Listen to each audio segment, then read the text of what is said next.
brand? Is it the brand? Is it who makes your pots and pans that improves your cooking? Or is there actually more to discover about choosing pots and pans just beyond the name that's stamped on them? That's what we'll talk about, the difference between a pot and a pan, which to use and which to choose, today on the Carefree Cooks Code. I'm Chef Todd Moore, and this is the Carefree Cooks Code, every Tuesday live at noon Eastern. Here's our challenge. How can home cooks cook freely with creativity, confidence, and pride while ignoring recipes and still impressing themselves and others with what they cook? Well, the answer is found in becoming empowered with how cooking works, using dependable and repeatable methods of cooking that work for any ingredient, for any diet, and any desire, just like chefs do.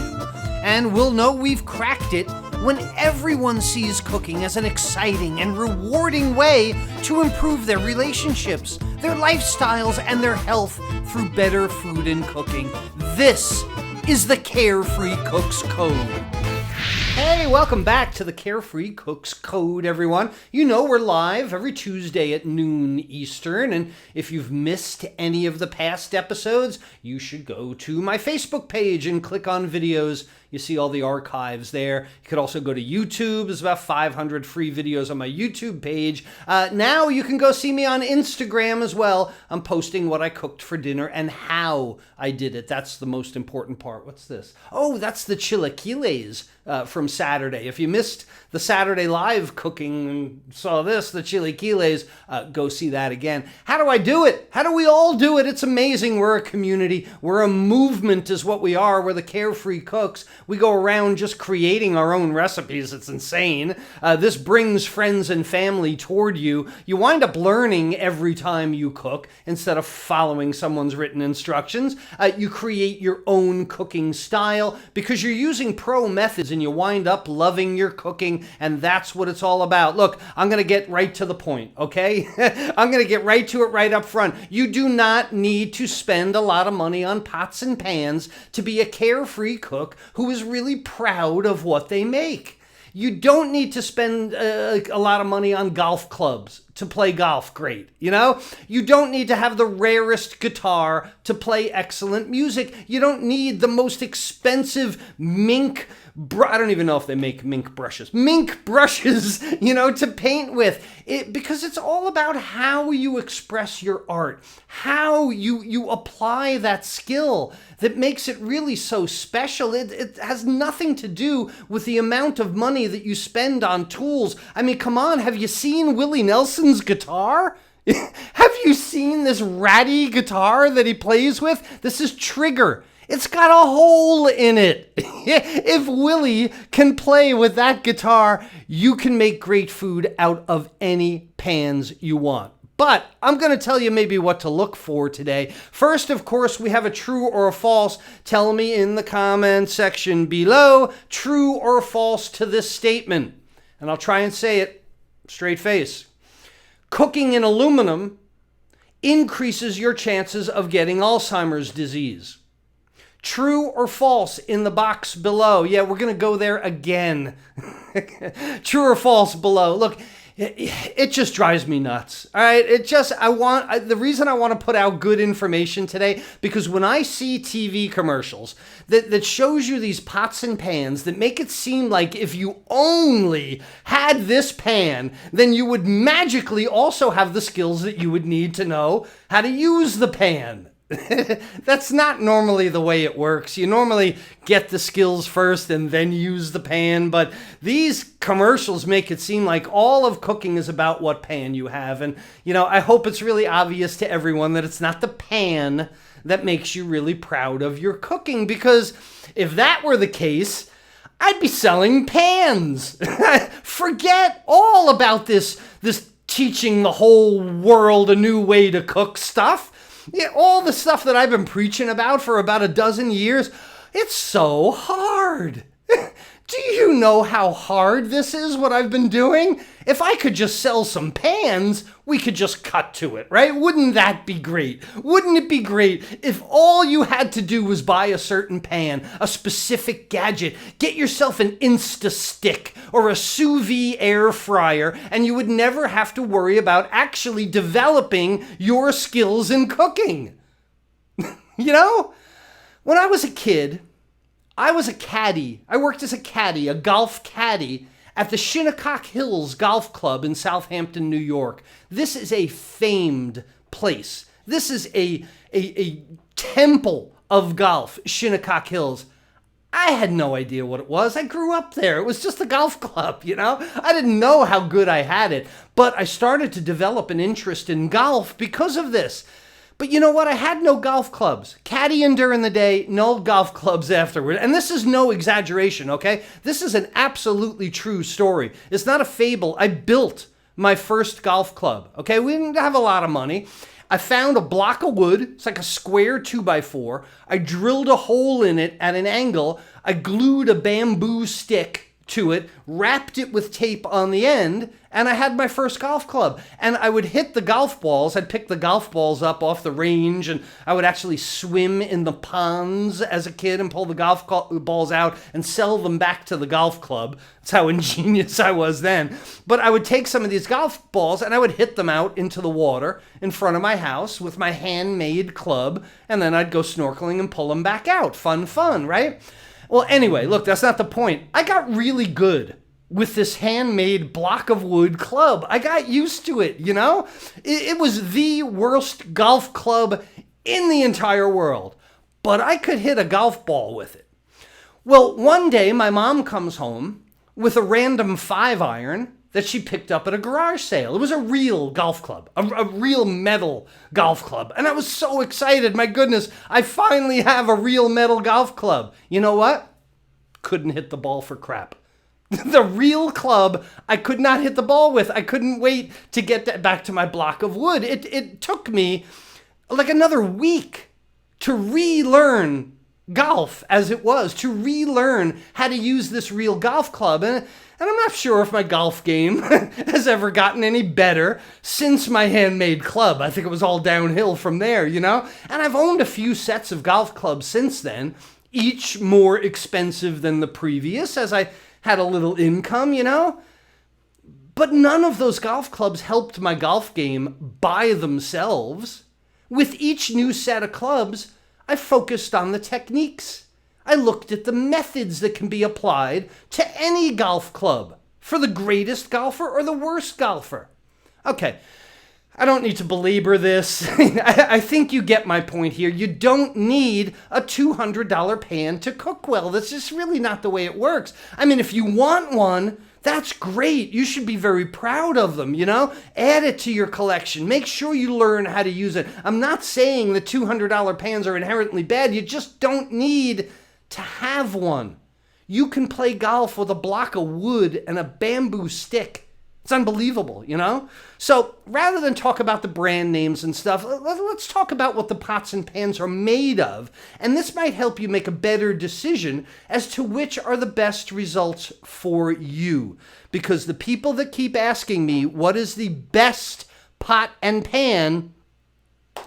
I don't know. You want to spend $1,500 on a French copper pan? That's the best, but it's not the best to you. And I say this all the time. Best is such a relative term, you know? So let's get down to it here. First, let's talk about pots versus pans, okay?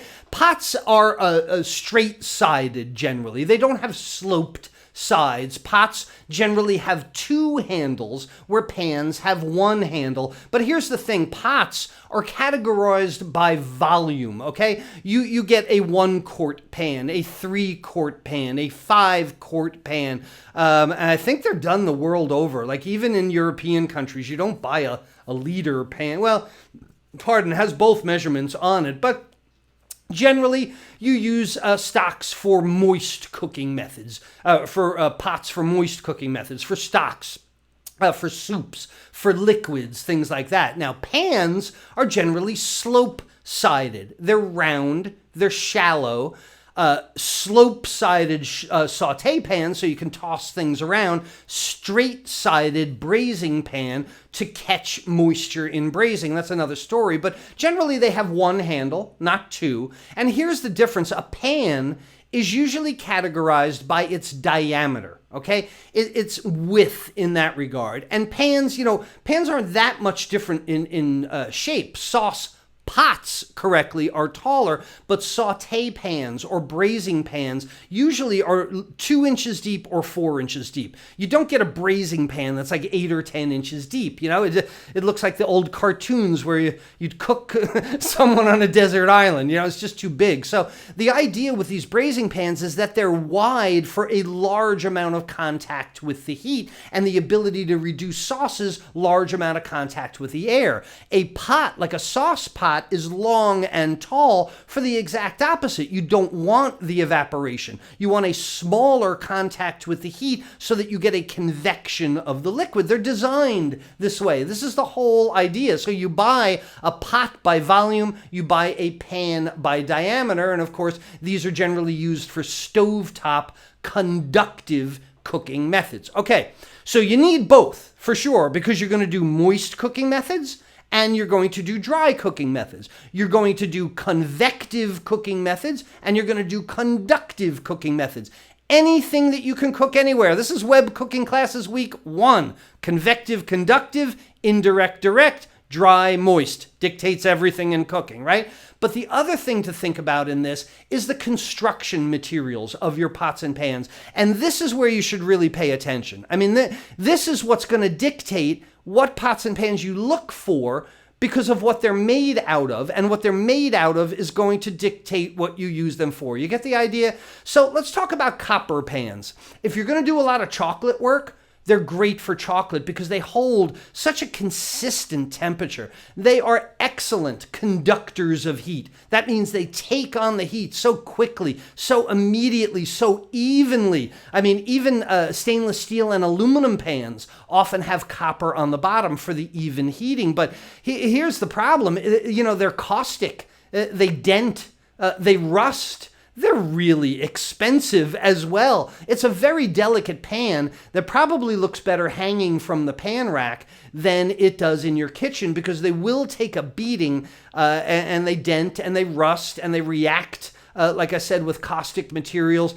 So unless you're specifically doing chocolate, if you're specifically doing a sugar work, you're specifically working more in the bake shop, maybe you want one copper pan for doing your sugar work or your icings, things like that. But otherwise, not really recommended for saute because of that. Now, and again, they're the most expensive pans you can buy generally. You can go to aluminum pans, and this is generally what is used in your restaurant. Don't forget about the true false, and then add this thought to it. Any restaurant that you go to, they're using aluminum pans, so you're not getting away from it. It is a really good conductor of heat. They're very light. They're very cheap. This is why restaurants and commercial establishments use them. They scratch and warp. I've seen restaurant pans, stacks and stacks of saute pans that go like a rocking horse. Because they're on the hot line. The 8-burner stove is going on high, blue flame everywhere. I've worked at one of these places where we soaked towels in ice buckets and you just put the towel over your head, the ice towel, because you got 8 or 12 burners going. You work the pan, you deglaze the pan, you plate up the meal, and then this hot pan can't lay around, so it usually gets thrown in a bucket of water. Pish! At your feet, and then the dish guy comes along every 20 minutes or half hour and he takes the 10 or 12 saute pans. But you know what happens? They get rocking horse, aluminum, it scratches, they warp. They're cheap though. Go get another one. $10, $15 when your pan warps. That's the idea. Now here, let's talk about stainless steel, because I've been hearing this all week long since last Tuesday's Carefree Cooks Code. Everybody bemoaning the fact that their food sticks to stainless steel. This is why the non-stick pan industry has convinced you that it's like dangerous to cook in stainless steel. But if you ever watch anyone that knows how to control heat in a pan, They use stainless steel. Your food doesn't stick if you're patient. Your food doesn't stick if you build heat into the pan first. So generally, stainless steel is a very poor conductor of heat on itself. You would not have a 100% stainless steel pan like you have an 100% aluminum pan, right? But the thing is, they are really durable. They don't scratch. They don't rust. They're not caustic. They don't react with metals. So this is usually the best combination of all. A stainless steel inset in the middle of your pan helps you deglaze, helps you scrape, helps you burn things on and then quickly take it off.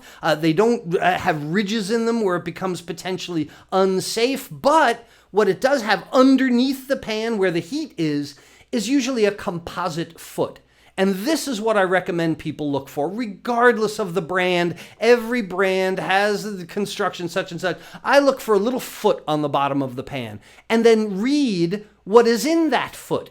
And it should be a composite material of like a layer of copper, a layer of aluminum, a layer of, whatever, titanium, whatever is in there that they think is going to distribute that heat best. I did have a pan that was all stainless steel. And as you can imagine, it had a black burn mark in the upper right-hand corner. And the bottom left-hand was cold. Horrible conductor of heat. That's why we take its durability, but we use other things for heat. So if you want to know what brand I recommend of pan, don't know, because they all have high ends and low ends. I look for a stainless steel inset pan with a flat level foot. And then from there are thousands of reviews online. Thousands on these online retailers. I'm just one guy, and I haven't used every pan ever known. So my opinion might not even be of value to you when you compare it to people that have left thousands of reviews. Again, won't scratch or rust. All right, let's talk about cast iron here, okay? Cast iron is probably the absolute best conductor of heat. It takes on that heat immediately. The whole thing is hot, right? Not just the edges. But the thing is, it gets very, very heavy, right? A lot of people have a problem with stainless steel pans that may have wrist problems, and that can become dangerous. You sure don't want to drop your stainless steel pan. It can rust. It can crack. I do not recommend deglazing things. I'm sorry, in a cast iron pan. I do not recommend deglazing in a cast iron pan. You can actually crack your cast iron pan, and you can warp your cast iron pan if the liquids are too cold, if you do it enough times. So your cast iron pan is, think of it as an extension of your stove or your grill. If the pan wasn't there, you would still might cook the same way. It is such a good conductor of heat. And here's another thing. There's a lot of maintenance involved with a cast iron pan.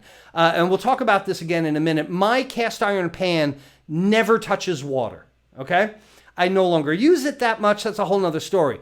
But you should never put your cast iron pan in water. My cast iron pan is always cleaned with salt and a paper towel. That's it. Sprinkle coarse salt all over.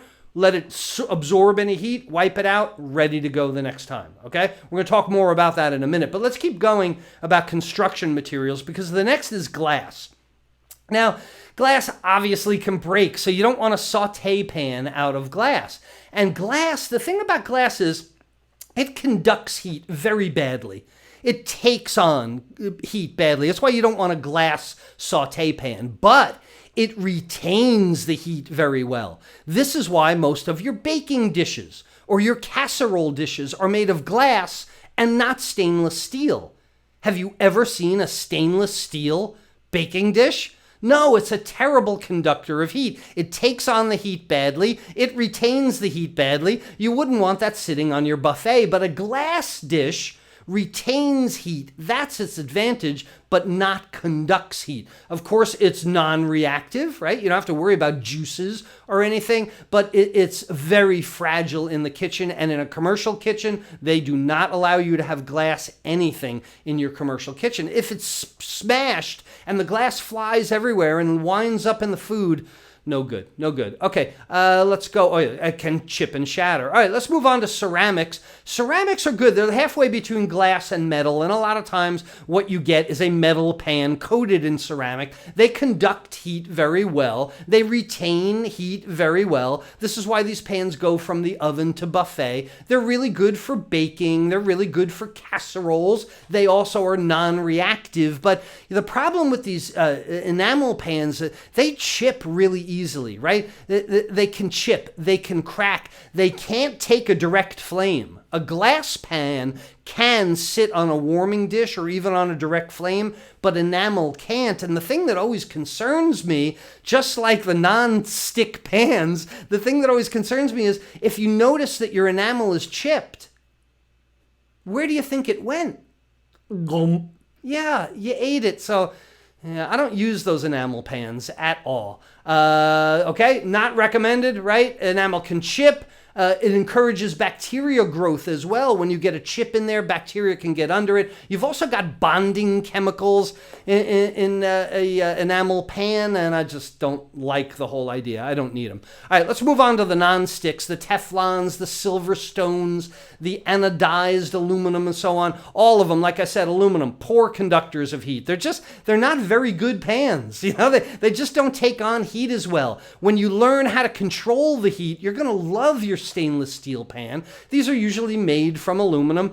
I always say they're good for eggs. That's about it. You know, I mean, you would have to add a lot of fat to a stainless steel pan to keep your eggs from sticking. These are great for it. And I always kid around and I say for grilled cheese sandwiches as well, when you just want to toast bread, but that's probably not even true. Grilled cheese would be better in a stainless steel. The reason that I don't recommend these pans for other things other than eggs is because they don't promote caramelization of sugars.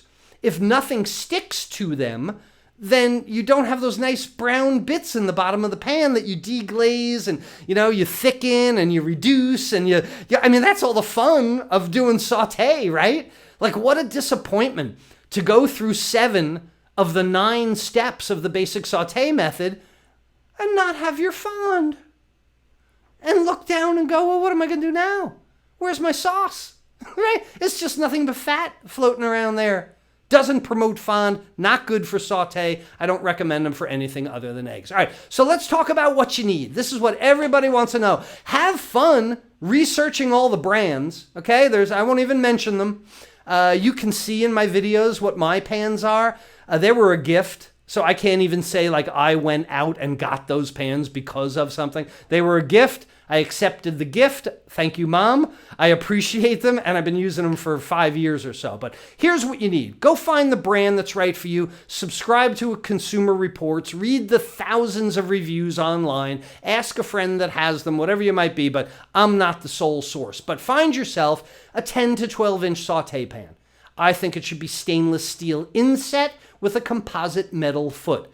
Think about what kind of handle you want. A cool handle or a handle that gets hot, or you put the rubber things over the handles, or do you want a handle that can go in the oven for braising or a handle that is not oven safe? Important things. Get yourself a 7-inch saute pan. The smaller pans are good when you just need to brown some onions, or you're making your grilled cheese sandwich, or whatever it might be. You don't need the big pan just to do a quick saute to add to something else. Get yourself a nice size braising pan with 2 handles, which I guess would make it a pot. But this is where you're going to do your long, low, and slow cooking. This one definitely should have oven-safe handles because braising can go into the oven as well. Then I'd suggest getting a larger Teflon non-stick pan. Sometimes when I do 4 the fried eggs at once, or sometimes I'm not even trying to render fat. Sometimes I'm not even trying to get fond out of something. Like if I steam green beans and then I just want to saute them quickly to make them kind of brown, I don't need the stainless steel for that. I can have a larger pan for that. Okay, let's go to our pots, right? Your sauce pot, even though I wrote the word pan up there, 1 quart sauce pot, a 3 to 5 quart sauce pot, and a 12 quart stock pot. That's really all you need. I have 2 1-quart saucepans because sometimes I find myself making 2 sauces. So 2 saucepans, one of the larger 3 to 5, and one of the big stock pots for steaming or making a lot of spaghetti or pasta or something like that. Get yourself a glass baking dish, 12 by 9, thereabouts. Your casseroles are going to go in there. And make sure you've got some sheet pans, 18 by 12, 12 by 12 sheet pans for your baking and doing your oven fried wings procedure like I show you.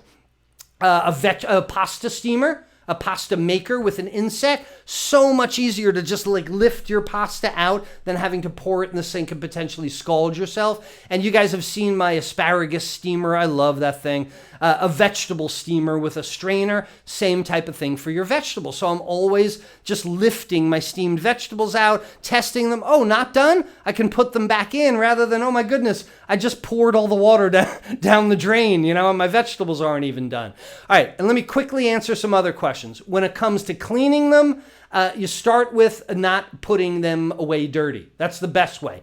Stainless steel inset pans, they can usually be deglazed. If you've got some brown on your pan, heat it up, throw some water in there, oscillate, scrape it a little bit, and that should release anything. Don't put the pan away dirty. And if that doesn't work, you can use a little bit of white distilled vinegar, but be careful of the fumes. Stand back from the fumes. Years ago, when I worked a short order grill, an 8-hour shift, stuff would get burned on there. The white vinegar usually took some stuff off.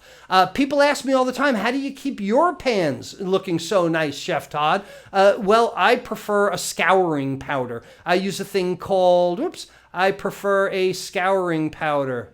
There it is. A thing called Barkeeper's Friend. If you wet the pan down and you sprinkle the Barkeeper's Friend on and you wait just a few minutes, like any other scouring powder, you wind up with something that a little bit of elbow grease, but it comes off. 10 minutes or so. And somebody wanted me to address seasoning the pans also. It's overrated. I really can't think of a reason to season a pan. I mean, cooking with the pan is seasoning it. Get the pan, rub a little oil on it if you want, or wash it, certainly, and start cooking with it. Let me ask you this question that's going to debunk this whole thing. Why is Grandma's multi-generation, cast iron, hand-me-down pan the most valuable pan in your kitchen, or the most valuable pan that anybody has ever heard of, right? Is it because she seasoned it perfectly in 1920? No, it's because of the 100 years of cooking that's gone into that pan, right? So what you do with it the first time, who cares, right? Treat it well. Like I said, I never wash cast iron. Kosher salt, let it suck up all the grease, scrub it, the coarse nature of it, paper towels. If it still looks dirty, hit it again. That's the only way I clear my cast iron, clean my cast iron pan. Yeah. Look, if cooking is your hobby, if it's your excitement for the day, if it's your health, if it's your relationships, if it's part of your personality, like it is mine, you might want the best equipment that your budget can handle. I get it, I like to buy stuff. I like to get stuff that helps me express my creativity, to explore my hobbies. So go find the best pots and pans for you. But use the same methods that you would on any pot you had. Because I'll leave you with this, a $10 pan uses the same methods as a $100 pan.